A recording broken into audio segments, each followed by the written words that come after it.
रहीम अस्सलाम वालेकुम। उम्मीद है आप सब खैरियत से होंगे। अच्छा, ये हमारा वीक 5 लेक्चर है। लास्ट क्लास में हमने साइजिंग की थी डीजल पावर स्टेशन की, न्यूमेरिकल्स कुछ देखे थे इसके। ठीक है, तो इस लेक्चर में इंशाल्लाह हम इकोनॉमिक्स वाला पार्ट करेंगे। ठीक है, इकोनॉमिक्स यानी कॉस्टिंग कि हम जैसे बताया, अगर पावर प्लांट डिज़ाइन कर रहे हैं तो उसकी कॉस्टिंग होती है, इसमें बहुत सारी चीज़ें हमें कंसिडर करनी होती है। तो यानी हम पर यूनिट कॉस्ट प्रोडक्शन की देख रहे होते हैं इसमें। ठीक है, आई होप की आवाज़ सही आ रही होगी। कोशिश मेरी ये है कि माइक बिल्कुल करीब रखूं। तो अच्छा सबसे पहले तो इसमें है यूनिट कमिटमेंट। यूनिट कमिटमेंट या लोड डिस्पैच सेंटर आप कहते हैं कि वो ऑप्टिमल पॉइंट है पावर शेयरिंग का, जहाँ अक्रॉस जनरेटर जहाँ से आपको सबसे ज़्यादा चीप इलेक्ट्रिसिटी मिले। तो हमारा main concern as a engineer यही होता है कि हम ऐसे मेथड्स डिज़ाइन करें जिसके थ्रू जो इलेक्ट्रिसिटी प्रोड्यूस हो वो रिलायबल भी हो और साथ ही साथ कॉस्ट एफिशिएंट भी हो। ठीक है, इंटरेस्ट क्या होता है, जो कॉस्ट हमारी होती है, जो हम लेंथ लेते हैं जो अमाउंट, तो उस पर जो कॉस्ट लग रही होती है वो हमारी क्या होती है, वो हमारा इंटरेस्ट होता है। डेप्रिसिएशन डेप्रिसिएशन दो टर्मिनोलॉजी इस पे आती है, मतलब ये दो टर्मिनोलॉजी पे बेस करता है। सबसे पहले तो कॉस्ट, दूसरा एफिशिएंसी। ठीक है, कॉस्ट क्यों कह रहा हूँ आप, फॉर एग्जाम्पल मैंने कोई जनरेटर लिया, जैसे मैं जनरेटर ले लूँगा तो क्या होगा, उसकी कॉस्ट कम हो जाएगी। अब मैं उसको उसी प्राइस पे नहीं सेल कर सकता। ठीक है, तो वो ऐसी डेप्रिसिएशन होती है जो कि इंस्टेंटली लग जाती है उस पे। ठीक है, उसके बाद आपके पास आती है depreciation with respect to efficiency. ठीक है, अब फॉर एग्जांपल मैं एक प्रोडक्ट यूज़ कर रहा हूँ, मैं जनरेटर यूज़ कर रहा हूँ, तो उसकी लाइफ होती है 50 टू 60 ईयर्स। तो आपका हर साल क्या होगा, एनुअल डेप्रिसिएशन मिलेगी, इसकी इसकी जो वो है एफिशिएंसी, वो डाउन होती चली जाएगी। तो विद रिस्पेक्ट टू एफिशिएंसी ये क्या होना शुरू हो जाएगा, आपका पावर प्लांट डेप्रिशिएट होना शुरू हो जाएगा। सही तो लिखा हुआ भी, the decrease in the value of the power plant equipment आप यूज करें ड्यू टू कांस्टेंट यूज। बार बार यूज करने से आपकी, जाहिर सी बात है, आप कोई मोबाइल परचेज करते हो तो एक टाइम होता है, जैसे आईफोन यूज करते हैं, वैसे देनी नहीं चाहिए एग्जांपल। हम पीजी पढ़ रहे हैं, हम एंटरप्रेन्योर नहीं पढ़ रहे, एंटरप्रेन्योरशिप नहीं पढ़ रहे। मोबाइल लेते हैं, जाहिर सी बात है, मोबाइल हम कोई प्रोडक्ट परचेज करते हैं तो अब आईफोन में तो होता है कि बैटरी हेल्थ का एक वो होता है ऑप्शन। तो आप क्या करेंगे, जैसे जैसे यूज करते चलेंगे तो उसकी बैटरी हेल्थ क्या होती चली जाएगी, इसकी कांस्टेंट यूज होने की वजह से डिक्रीज होना शुरू हो जाएगी। तो वही पावर प्लांट में भी होता है कि आप इक्विपमेंट यूज कर रहे हो, जो आप इंजन यूज कर रहे हो, जैसे पता है उनके जो पिस्टन्स उनकी भी एक लाइफ होती है, तो वो जैसे पता डेप्रिशिएट होंगे। तो ये था कॉस्ट ऑफ इलेक्ट्रिसिटी एनर्जी। अच्छा, मैंने नोट्स जो है कंसाइज रखे हुए हैं, तो मैंने ज़्यादा चीज़ें इसमें ऐड नहीं की, सिर्फ वही चीज़ें ऐड की जो इंपॉर्टेंट है और मुझे लगा है कि ये चीज़ें हमें पता होनी चाहिए। सही, तो आप ये भी कंसिडर कर लेंगे तो इंशाल्लाह बहुत होगा। ठीक है, अच्छा, cost of electrical energy fix cost, जो कि मैक्सिमम डिमांड पर डिपेंड नहीं करती। जैसे कि फॉर एग्जांपल आपके पास आ जाती है कैपिटल कॉस्ट। सही है, capital cost, cost of central organisation, जो ऑर्गेनाइजेशन है, एक तो हाई ऑफिशियल्स होते हैं, इनके ऊपर के जो हेड्स हैं उनकी जो कॉस्ट है वो आपको एक दफ़ा पे करनी है। आपको भी अगर लैंड आप ले रहे हो, सही है, आपको वहाँ पर पावर प्लांट बनाना है, तो जैसे बात है, एक इसकी कैपिटल कॉस्ट होगी और एक आपको ऑर्गेनाइजेशन जो उसकी होगी, उसको एक उसकी एक कॉस्ट होगी, और जो उसके हाई ऑफिशियल्स होंगे वो एक कॉस्ट होगी जो कि फिक्स होगी। ठीक है, अच्छा, इंटरेस्ट लगता है जब आप कोई, फॉर एग्जाम्पल मैंने कोई एरिया लिया। ठीक है, तो अब जैसे भी तो जब मैं फर्स्ट टाइम उसको परचेज करूंगा तो उस पर एक इंटरेस्ट लग गया, तो interest on capital cost of land. अच्छा, ये मैंने इसलिए हाईलाइट किया हुआ है क्योंकि सेमी फिक्स कॉस्ट जो होती है ना, उसमें भी इंटरेस्ट लग रहा होता है, लेकिन वो इंटरेस्ट होता है इक्विपमेंट्स में, जो आपने पावर प्लांट में जो इंजन लगाए हुए हैं उसकी इन्वेस्टमेंट पे। आप अगर आप इंटरेस्ट कोई आप क्या कहते हैं अमाउंट लेते हो जिस पे इंटरेस्ट लगता है, तो वो कॉस्ट जो होगी वो सेमी फिक्स कॉस्ट होगी। ठीक है, depends upon the maximum demand, वो आप जो पावर प्लांट लगा रहे हो किस डिमांड पे लगा रहे हो, क्या लोड प्रोफाइल है, तो उस हिसाब से जो उस पे जो इंटरेस्ट लगेगा उसकी कॉस्टिंग पे, वो होगा आपका, वो जो टाइप होगी कॉस्ट की, वो सेमी फिक्स कॉस्ट होगी। जैसे invest interest on the investment of building and equipments. Depreciation depreciation cost लगती है उस पे, इसकी वैल्यू कम होती चलेगी, वो भी ऐड करते हैं, वो भी सेमी फिक्स कॉस्ट है, ऑब्वियस सी बात है। मैक्सिमम डिमांड वाइज वो वेरी कर रही है, लेकिन है सेमी फिक्स कॉस्ट है। लेकिन ये जो है ना सेमी फिक्स कॉस्ट, ये इंडिपेंडेंट है यूनिट्स जनरेशन पे। कोई कंसर्न नहीं है हमारा कि कितने यूनिट्स बना रहा है, जनरेटर लगा हुआ है, चल रहा है नहीं चल रहा नहीं, लेकिन उसकी लाइफ डेप्रिसिएट हो रही है with respect to time year, तो वो कॉस्ट जो है सेमी फिक्स कॉस्ट है। Taxes and salary of staff आपको देनी है, ठीक है, ये आपकी सेमी फिक्स कॉस्ट आ गई, ठीक है। Running cost I think, I hope की आवाज़ आ रही होगी, दोबारा रिकॉर्ड नहीं करना होगा। अच्छा, cost that depends upon the units generated, जो आपके यूनिट्स जनरेट हुए हैं उनकी उसकी जो कॉस्ट है वो आपकी रनिंग कॉस्ट होगी, ठीक है। कॉस्ट ऑफ फ्यूल हो गया, lubricating ऑयल, रिपेयर्स लग रहे, salaries of the maintenance staff, सब चीज़ें इसमें आती है। थ्री पार्ट में होता है कि जब हमें ओवरऑल कॉस्ट निकालनी है तो एनुअल कॉस्ट निकालनी होती है। इसमें पूरी total capital cost plus semi fix cost, ये टर्म्स क्या है ये हम देखेंगे। ये कोफिशिएंट बता रहा होता है कि सेमी फिक्स कॉस्ट क्या है आपकी। बी कोफिशिएंट बता रहा होता है कि अगर ये बी कोफिशिएंट इससे मल्टीप्लाई कर दूं किलोवाट के साथ तो मुझे सेमी फिक्स कॉस्ट पता चल जाएगी, एनुअल सेमी फिक्स कॉस्ट, ठीक है। अच्छा, अगर मैं, जाहिर सी बात है, यहाँ से पता चल रहा है किलोवाट आवर यूनिट जनरेटेड, तो ये कौन सी कॉस्ट होगी, रनिंग कॉस्ट। तो अगर मैं इस कॉन्स्टेंट को इस किलोवाट आवर से मल्टीप्लाई कर दूं तो मुझे क्या मिल जाएगा, मुझे क्या कौन सी कॉस्ट मिलेगी, रनिंग कॉस्ट मिल जाएगी। The annual cost of energy is divided into two parts.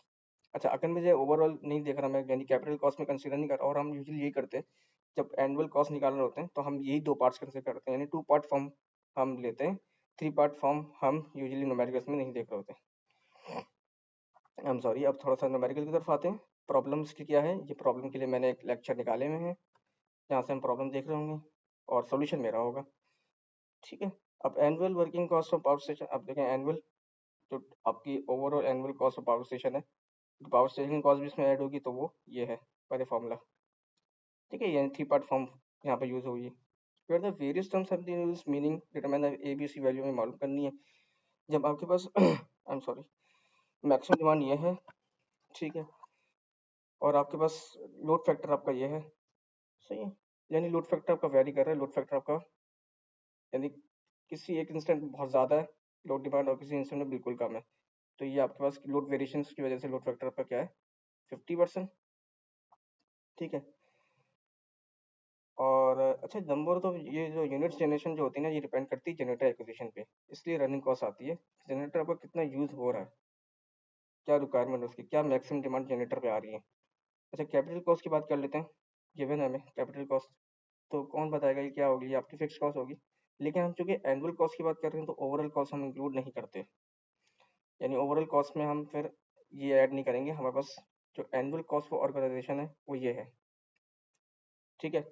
Annual cost of organ, मैंने बताया सेंट्रल ऑर्गेनाइजेशन की जो कॉस्ट होती है, ठीक है, and interest on the cost, annual cost, क्योंकि यहाँ लिखा हुआ रिक्वायरमेंट में कि हमें एबीसी की वैल्यू मालूम करनी है एट एनुअल लोड फैक्टर, ठीक है, तो हम ये इंक्लूड नहीं करेंगे, ऑल दो कैपिटल कॉस्ट ये भी है और फिक्स कॉस्ट ये भी है और फिक्स कॉस्ट ये भी है, ठीक है। अच्छा, मैं बताता हूँ, मुझे कन्फ्यूजन हो रही होगी, the annual cost of fuel, मुझे पता है कन्फ्यूजन हो रही होगी, मुझे जब मैं बहुत सारी चीज़ें एक साथ बता देता हूँ तो शायद मेरे ख्याल में समझ में नहीं आ रही होती। अभी जब न्यूमेरिकल की तरफ आएंगे, फिलहाल अभी क्वेश्चन के क्रक्स को समझें। I am sorry, annual cost of fuel fuel oil taxation and wages of operating staff, यहीं से पता चल रहा है फ्यूल की कॉस्ट आ रही है, ऑपरेटिंग स्टाफ की कॉस्ट, ये कौन सी कॉस्ट होगी सबको पता है, ये रनिंग कॉस्ट होती है। एनुअल डेप्रिसिएशन लग रही है, बिल्डिंग पे लग रही है, इक्विपमेंट पे लग रही है, मैंने बताया था ये 10% जो आपकी, जो 10% आपकी कॉस्ट होगी, ठीक है, कैपिटल कॉस्ट की बात कर रहा हूँ, तो उसमें आपको मल्टीप्लाई करना है 0.10, ठीक है। तो हम न्यूमेरिकल की तरफ आते हैं, ठीक है। तो सबसे पहले मैं आपको तरीका मैं आपको एक मेथड बता देता हूँ, आपको फॉलो करना होगा। वो मेथड अगर आप फॉलो करेंगे तो इंशाल्लाह आपकी सारी प्रॉब्लम सॉल्व हो जाएंगी। सबसे पहले तो आपको कुछ भी मालूम करना हो, कोई भी कॉस्ट मालूम करनी है आपको ना, स्टेप नंबर वन आपको क्या करना है, जितने यूनिट जनरेटेड हैं वो आपको फाइंड आउट करना है। तो क्या है लोड फैक्टर, इसलिए मैंने पहले क्वेश्चन दिखा दिया था, हो सके तो आप वीडियो रिमाइंड करके देख लीजिएगा क्वेश्चन क्या आता है। मुझे याद है लोड फैक्टर हमारे पास था 50%, मैक्सिमम डिमांड मुझे याद है 60 मेगावाट थी, लेकिन किलोवाट आवर्स में जनरेशन के लिए हम क्या करेंगे, एज यू नो हमें 60 को एक्सपोनेंट 3 से मल्टीप्लाई करना होगा, ठीक है, बिकॉज डिमांड किस में, मेगावाट में, मल्टीप्लाई 8760 किलोवाट आवर। उसके बाद सबसे पहले तो देखेंगे कैपिटल कॉस्ट क्या बन रही है, वो गिवन है इसमें हमें कितनी है, 5 एक्सपोनेंट 5, तो ये तो पता चल गया हमें, ये हमारा क्या है 5.5। लेकिन मैंने यहाँ पे एक काम और किया हुआ है, एनर्जी आउटपुट पे डिपेंड नहीं करता, मैंने यहाँ पर वो कॉस्ट भी ऐड कर दी जो कि सेंट्रल ऑर्गेनाइजेशन थी। ऑल तो ये फिक्स कॉस्ट थी, लेकिन हमारा आंसर यही होगा, तो क्या हमें एनुअल देखना है तो एनुअली आंसर ये होगा। लेकिन अगर ओवरऑल ना, मुझे एक वर्ड ऐड कर देना चाहिए था, अगर हम ओवरऑल फिक्स कॉस्ट की बात करें तो ये होगी, सही है। लेकिन अगर एनुअल हम कॉस्ट ऑफ ऑर्गेनाइजेशन देख रहे हैं तो फिक्स कॉस्ट के फिर आपकी ये होगी, तो ठीक है, समझ आ गई मेरी बात। अच्छा, बी मालूम करना है कांस्टेंट, जब मैं इसे मल्टीप्लाई करूंगा किलोवाट से इस कांस्टेंट को, तो मुझे क्या मिल जाएगी, एनुअल सेमी फिक्स कॉस्ट, ठीक है।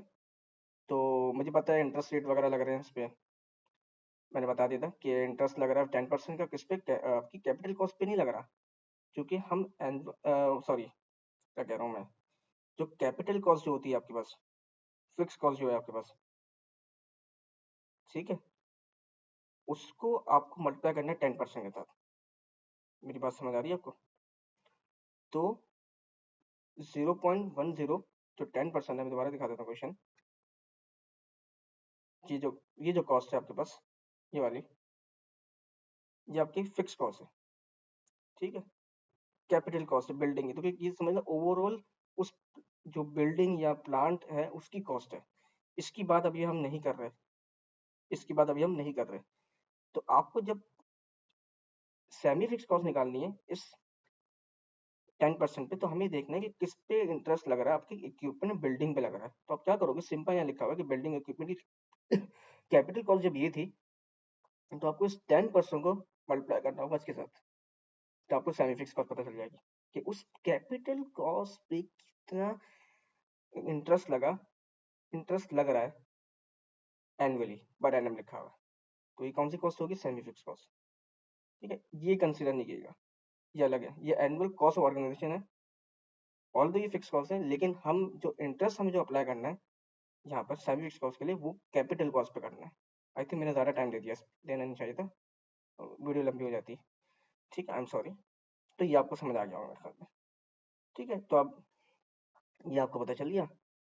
अब आप क्या करें कि इसको डिवाइड करा दें उधर, 8.33 आंसर आ जाएगा। बुक में कहीं 8.34 भी होगा, तो आई एम सॉरी, ये बस ये आ रहा था मेरे पास कैलकुलेटर में 8.33, तो 8.34 भी हो सकता है किसी जगह, तो देख लीजिएगा अपने हिसाब से कैलकुलेटर में, राउंड ऑफ कर लें इसको। अच्छा, सी क्या है, कॉस्ट तो बहुत आसान कॉस्ट होती है, और गिवन भी डायरेक्टली गिवन है 9000, सही है, 900,000, आई एम सॉरी। तो किलोवाट आवर्स में पता है, तभी मैंने बोला था कि यूनिट्स जनरेटेड पहले मालूम कर लें, तो उससे ही आपने मालूम कर लिया, डिवाइड करा दें यहाँ से, आपको सी पता चल जाएगा। सी पता चल गया आपको, बस आपका ये नंबर का कंप्लीट हो गया। अब दूसरा प्रॉब्लम देख लेते हैं जल्दी से, ताकि वीडियो ज़्यादा लंबी ना हो। अच्छा, ये सॉल्यूशन यहाँ पे मौजूद है, तो अब यहाँ से भी देख सकते हैं। तो मैंने इसको और आसान करके यहाँ पे 3 वगैरह मैंने और इजी कर दिया था इसको। अच्छा, अब पावर स्टेशन है मैक्सिमम डिमांड आपकी पावर स्टेशन पे ये है, लोड फैक्टर आपको गिवन है, सही। फॉलोइंग स्कीम आपकी दो यूज़ हो रही है, स्कीम पहले आपकी स्कीम यूज़ हो रही है, स्टीम स्कीम यूज़ हो रही है, हाइड्रो यूज़ हो रही है, और इसमें हमें पार्टी में लिखा हुआ है कि दोनों स्कीम अगर हम एक साथ यूज़ करें, लेट, और बता भी दिया है कि अगर हाइड्रो जो है, तो इस बात है, जो मैक्सिमम डिमांड जो है ये ओवरऑल पावर स्टेशन की मैक्सिमम डिमांड है, इसमें हाइड्रो और स्टीम दोनों इंक्लूड हुए हैं। प्लीज प्लीज प्लीज मेरे वर्ड्स पे थोड़ा फोकस कीजिए, इसमें हाइड्रो और स्टीम दोनों इंक्लूड हुए हैं इस मैक्सिमम डिमांड पे। लेकिन पार्ट ए में हमें मैक्सिमम डिमांड अलग से बता दी गई है, किसकी किसकी बता दी गई है, हाइड्रो की बता दी गई है। तो ये बहुत इंपॉर्टेंट इसमें पॉइंट था। तो अब हमें स्टीम की मैक्सिमम डिमांड निकालने के लिए क्या करना होगा, सिंपल माइनस करना होगा 60 कह लो, 100 माइनस करना होगा, 60 आ जाएगा आंसर, ठीक है। दूसरे वाले में हमें स्टीम को चलाना है इस मैक्सिमम डिमांड पे, और चौथे वाले पे हमें हाइड्रो को उस मैक्सिमम 100 मैक्सिमम डिमांड पे चलाना है, सिंपल है। और हमें कॉस्टिंग मालूम करनी है, ओवरऑल कॉस्ट मालूम करनी, किलोवाट आवर में जो जनरेट हो रही होगी, यानी cost divide by kilowatt hour. I think समझ आ गया होगा। आगे बढ़ते हैं जल्दी से। अच्छा, अब देख लेते हैं जल्दी से इसको, ताकि कोई मसला ना हो। मैंने आपको एक मेथड बताया था कि सबसे पहले तो आपको क्या करना है, कुछ भी नहीं करना है आपको। सबसे पहले तो आप मालूम कर लें यूनिट जनरेटेड, कि कितने यूनिट्स आपके जनरेट हुए हैं। सबसे पहले तो आपको ये फाइंड आउट करना है कि कितने यूनिट्स आपके जनरेट हुए हैं। यहाँ पर कितने हुए हैं, आपको क्या करना है कि सिंपल आपको लोड फैक्टर लेना है यहाँ पर, लोड फैक्टर लेने के बाद आपको मैक्सिमम डिमांड जो है वो आपको क्या करनी है, मल्टीप्लाई करनी है। यहाँ पर मैक्सिमम डिमांड क्या है, 100 मेगावाट। अच्छा, 100 मेगावाट गिवन थी, तो किलोवाट आवर्स में करने के लिए आपको क्या करना होगा, मल्टीप्लाई करना होगा एक्सपोनेंट 3 के साथ। और हम चूंकि एनुअल डेटा ले रहे हैं, पर एनम है, तो 8760 आपने मल्टीप्लाई करते हैं, किलोवाट आवर को पता चल गया।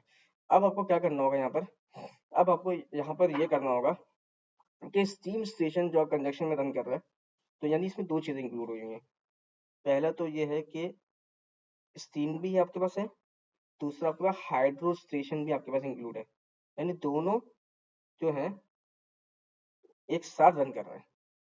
ठीक है, तो दोनों क्या, मैं अब मैं टेबल थोड़ा सा दिखा देता हूँ, इस टेबल को थोड़ा रोटेट कर देता हूँ, अगर मैं थोड़ा चाहूँ तो हो जाए, मेरे ख्याल में हो जाएगा। ये देखें, तो बहुत आसान है, डिमांड हमें पता है कि, अच्छा हाइड्रो का पहले देख लेते हैं। मैंने एक एनोमली ये क्रिएट की कि मुझे पहले हाइड्रो कर देना चाहिए, क्योंकि हाइड्रो की इन्फॉर्मेशन गिवन थी। मैं हमेशा मुश्किल से स्टार्ट लेता हूँ, हमेशा मैं मुश्किल चीज़ पहले कर लेता हूँ, तो ये गलती होगी मुझसे, तो हाइड्रो का पहले कर लेता हूँ। चलो हाइड्रो से समझा देता हूँ। 40 मेगावाट डिमांड कितनी है, 40 मेगावाट, 100 x/6 इसकी यूनिट जनरेटेड गिवन है, हमें निकालने की जरूरत नहीं है। तो अब मैं आगे देख लेते हैं फिक्स कॉस्ट। अच्छा, अब टेबल की तरफ भी आते हैं आहिस्ते आहिस्ते, ये अलग चीज़ है, सॉरी, ये देख लेते हैं। अब देखें, मैं अभी हाइड्रो की बात करूँ, तो हाइड्रो की फिक्स कॉस्ट, कैपिटल कॉस्ट पर किलोवाट मुझे पता है 2500 है, तो जाहिर सी बात है मैक्सिमम आउटपुट हाइड्रो को कितना मिल रहा है मुझे, 40, तो सिंपल 40 से मल्टीप्लाई कर दूंगा। अच्छा, ये भी देख लें, 10% डेप्रिसिएशन रेट लग रहा है, और ऑपरेटिंग कॉस्ट पर किलोवाट आवर 1.5 पैसा है। इसको हम 100 से डिवाइड कर देंगे रुपीज़ के लिए, ऐसे ही करते हैं ना। अच्छा, ये 0.2 पैसा लग रहा है आपके पास ट्रांसमिशन कॉस्ट पर किलोवाट आवर, इसमें हाइड्रो पे लग रहा है, स्टीम में नहीं लग रहा। मेरे ख्याल में ये अब आपको ये कैप्चर हो गया होगा आपको। अब न्यूमेरिकल्स की तरफ आते हैं, जो न्यूमेरिकल है हमारा। अच्छा, अभी देख लें, फिक्स कॉस्ट लग रही थी आपके पास, तो अब देखें, मैंने आपको बताया था, ये बहुत इंपॉर्टेंट पॉइंट है, सेमी फिक्स कॉस्ट का कॉन्सेप्ट अब क्लियर होगा, अगर पिछले दफा वो थोड़ा सा इंटरप्ट हो गया होगा। देखिए, सबसे पहले तो आपने फिक्स कॉस्ट मालूम करनी ही करनी है, कैपिटल कॉस्ट होती है आपकी। सेमी फिक्स कॉस्ट नहीं आएगी जब तक फिक्स कॉस्ट नहीं पता चलेगी। रिमेंबर, सेमी फिक्स कॉस्ट नहीं पता चलेगी जब तक आपके पास फिक्स कॉस्ट नहीं आएगी। उस केस में गिवन थी कैपिटल कॉस्ट। यहाँ पर क्या देखें, देखें अगर आप, तो 2500 फिक्स कॉस्ट है पर किलोवाट आवर, पर kilowatt, sorry I am sorry, kilowatt hour नहीं किलोवाट, तो मल्टीप्लाई कर दूंगा 40 के साथ, ये मुझे कॉस्ट पता चलेगी। अब सेमी फिक्स कॉस्ट में जो कि इंटरेस्ट वगैरह जो लग रहा है, डेप्रिसिएशन लग रही है, वो 10% लग रही है, 0.10 से मल्टीप्लाई कर दिया इस कॉस्ट को। ठीक है, यानी डिपेंडेंट है सेमी कॉस्ट फिक्स कॉस्ट पे। अच्छा, रनिंग कॉस्ट के लिए बहुत आसान है, 0.051 पैसा जो लग रहा है मेरे पास पर किलोवाट आवर, वो मल्टीप्लाई कर दिया किस पे, units generated, that is this, multiply किया, आंसर जो आया मेरे पास। लेकिन इसमें एक चीज और लग रही है, ट्रांसमिशन कॉस्ट भी लग रही है। आप पीछे जाके देखें, 0.2 पैसा लग रहा है, तो 0.02 रुपीज हो जाएगा, मल्टीप्लाई बाय दिस, दोबारा इसके साथ यूनिट जनरेटेड ऐड कर दिया दोनों को आपस में, इसको ऐड किया, इसको ऐड किया, और ये आ गया आपके पास। स्ट्रीम के लिए काम करना बहुत आसान है हमारे लिए। स्टीम के लिए इसलिए आसान है क्योंकि अगर आप देखें, तो स्टीम में मैक्सिमम डिमांड मैंने, अच्छा हाइड्रो का हो गया, स्टीम के लिए आपको पता है 40 है इसकी, तो 100 - 40 करते हैं, टोटल मैक्सिमम डिमांड आपको पता है 100 है। सही है, अब यहाँ पर आ जाएगा ये, यहाँ से यूनिट जनरेट आपके आ जाएंगे किस तरह, जो टोटल यूनिट जनरेटेड गिवन है माइनस कर देंगे इसको इसके साथ। फिक्स कॉस्ट के लिए बहुत आसान है, इसकी फिक्स कॉस्ट हमें पता है, स्टीम की भी देख लेते हैं एक दफा, ताकि कोई प्रॉब्लम ना हो हमें। स्टीम की 1250 है पर kilowatt, 12% depreciation rate, interest rate लग रहा है इस पे, 5 पैसा इसका जो ऑपरेटिंग कॉस्ट है, और इसकी ट्रांसमिशन कॉस्ट नहीं है, अच्छी बात है हमारे लिए, न्यूमेरिकल की लेंथ कम हो गई। सही। तो ये हो गया आपके पास, ये फिक्स कॉस्ट मालूम किया आपने। सही, इसकी इसकी मैक्सिमम डिमांड से 100 से मत कर देगा, फिर आपने इसके साथ किया वही काम। सही है, तो अच्छा आगे क्या किया हमने, ये हमने जो उसकी, सही है, जो पर यूनिट कॉस्ट लग रही है वो हमने मल्टीप्लाई कर दिया इसके साथ। आई थिंक कोई इशू नहीं होगा इस पर। सही, जो 0.05, जो 5 पैसे जो लग रहे हैं, तो हमने क्या किया, इसके यूनिट जनरेटेड से मल्टीप्लाई कर दिया, क्योंकि ये पर यूनिट, ये आपकी कौन सी कॉस्ट होती है, पर किलोवाट आवर कॉस्ट होती है। आई थिंक मेरे को समझ आ गया होगा, दोबारा हम इसको सीधा कर लेते हैं। ठीक है, अच्छा, टोटल एनुअल कॉस्ट अगर हाइड्रो स्टेशन की निकालूं, देखिए यहाँ पर 2 पार्ट फॉर्म यूज होता है, तो टोटल एनुअल कॉस्ट निकाल होता है, ओवरऑल नहीं, टोटल। मेरे ख्याल में अब थ्योरी आपको क्लियर हो रही होगी, तो इसलिए हम 2 पार्ट फॉर्म यूज करते हैं, यहाँ लिख देना चाहिए था मुझे, लेकिन मैं बता रहा हूँ तो याद कर लें इसको। Semi fix cost plus running cost तो हम ऐड कर देंगे। आई एम सॉरी। ठीक है, तो अब हमें क्या करना होगा, सिंपल यहाँ पर 10 जो था हमारे पास एक्सपोनेंशियल। अच्छा, मैंने माइक बहुत करीब किया हुआ, तो तो मुझे उम्मीद है कि लेक्चर में आवाज आवाज सही आ रही होगी इंशाल्लाह। सही।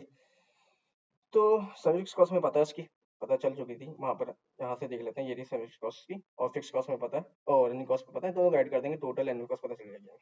किसकी बात कर रहा हूँ मैं? अभी पहले हम बात कर रहे हैं हाइड्रो की, बात कर रहे हैं मेरे ख्याल में हाइड्रो सेक्शन की बात कर रहे हैं। तो इस तरह स्टीम का भी काम कर लेंगे, काम हो जाएगा हमारे पास, और टोटल कॉस्ट दोनों को ऐड कर देंगे, ये काम भी हो जाएगा हमारे पास। तो टोटल कॉस्ट आपको लग रही है जब दोनों को हम साथ चला रहे होंगे। अब होगा क्या, कॉस्ट एनुअल कॉस्ट पर किलोवाट आवर जो डिवाइड कर दिया, काम हो गया हमारा। अब अगर स्टीम कैपेबल है कि सप्लाई कर दे उस पूरी डिमांड को, यानी जो maximum demand 100 megawatt steam capable है कि उस पूरी डिमांड को फुलफिल कर सकता है, तो हम सिंपल क्या करेंगे, यूनिट जनरेटेड हमने मालूम किया, मालूम करने की जरूरत नहीं है। सिंपल एक दफा हम मालूम कर चुके हैं, वही यूज करेंगे, दोबारा करने की जरूरत नहीं है। फिक्स कॉस्ट के लिए क्या करेंगे, वही फिक्स कॉस्ट। अच्छा, इसमें फिक्स कॉस्ट वही यूज करेंगे स्टीम की,